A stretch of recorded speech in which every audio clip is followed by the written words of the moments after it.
Hi everyone, it's Kino here. Welcome to day 22 of the Yoga Challenge. Yay! Congratulations, you are a real trooper, and I just want to congratulate you for sticking with it this far into the practice. And if you're just joining the challenge, you just found out about it, don't worry, you can jump on in any day. I designed this challenge perfectly to be appropriate for all levels and for anyone to jump in and out of the challenge, really to make the practice suit your lifestyle and to suit your life. I'm here today at Miami Life Center, which is the yoga studio that my husband and I run and teach at whenever we're doing longer intensive courses. It's in this beautiful space right here on Miami Beach.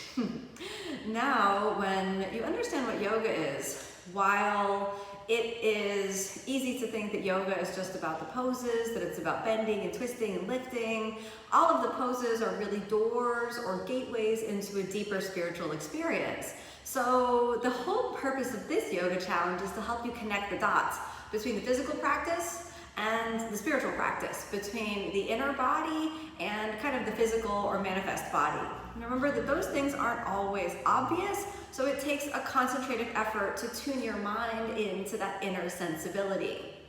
Now, the theme of the day is energy. Now, energy in Sanskrit is called prana, and when we think about prana, what we're talking about is the vital life essence, very similar to what you could call the prana vayu, the winds of our life force. And when you think about prana, what we have to understand that it's something that's a palpable force, something you can tap into and feel. And when you work with prana, vitality, life essence, you're working with the very seed and fabric and mystery of kind of life itself, which is really kind of cool. The energy of the body is the kind of deeper, subtle intelligence which is manifesting itself physically.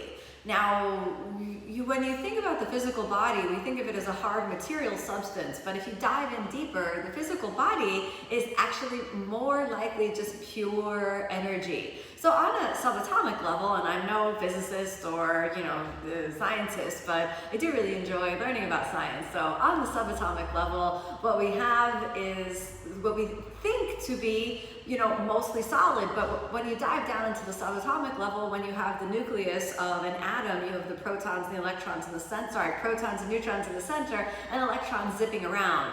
99.9% of the atomic structure on that very, very subatomic level is actually just emptiness and space. That emptiness and space, you could say, is filled with, emptiness. What is emptiness, right? Potential, vibration, energy, or what you can think about as a field that unifies all things. When you tap into the level of prana, you tap into the level of emptiness, of vibration, and you tap into the level of pure potential. What's really interesting about the subatomic level is when you continue to dissect and dissect and dissect and get even to smaller, more infinitesimal levels than even the neutrons, protons, and electrons, you have crazy particles like quarks and the Higgs bosons and things that we can't really measure, but we know are there and emit a field and a force field and have an impact on the quality and state of matter.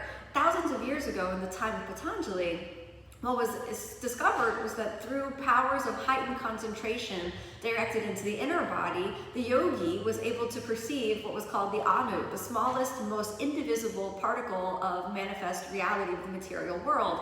And in that communion with that very, very small particle, there was a really interesting discovery.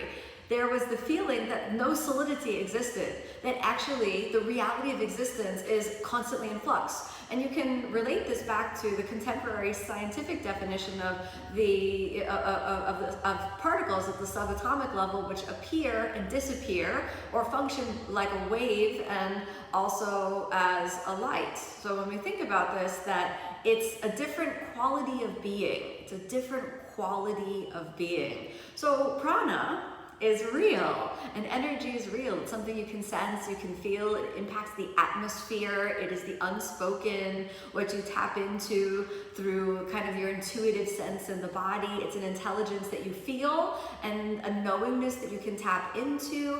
And more than anything, energy is pretty much who you are. Much more so than what we think of as solid, the body is comprised of the intelligence of energy. 99.9% of the physical body is just emptiness, empty and filled with the vibration, the charge, the energy that is who you are. To work with the substance of energy, to work with prana, again, is to touch the vital life essence. And the way that you can think about this is by working with the quality of the breath. And ask yourself this question: by what faculty do I breathe in? By what faculty do I breathe out? The breath comes in, the breath goes out, and illuminates this material body with the presence of life and intelligence and spirit. By what faculty is this actually happening?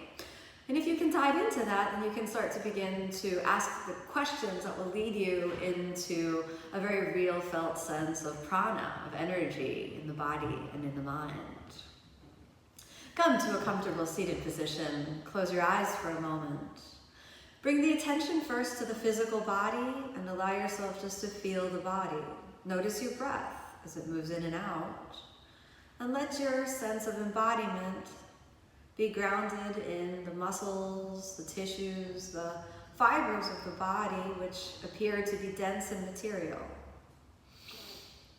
Then allow your mind to move underneath the skin and see if you can tap into the level of prana, into the emptiness, into the space inside the body, into the field in which the body is held. And as you tap into that level of the inner body, notice if there's vibration, feel what's present. And then recognize that it is through this emptiness, through the field of energy, of prana, through which all things are connected. And then allow yourself a deeper breath, and just gently come on back. It might be hard for you to tap into the level of prana, vibration, or energy at first, but if you keep practicing, you'll be able to be more and more sensitive to those subtle realms. More than anything, I hope you stay inspired to keep practicing, because it's continual practice that helps train the mind to focus on those smaller and smaller realms. Rather than just intellectual knowledge, yoga is always based in personal practice. So we can theorize about the subatomic level, but until you experience the realm of your own body as a field of vibration which is arising and passing, it'll all just be theoretical and won't lead you to inner peace. So I encourage you to keep practicing. Remember, omstars.com, join me for the challenge and you get a free month of practice.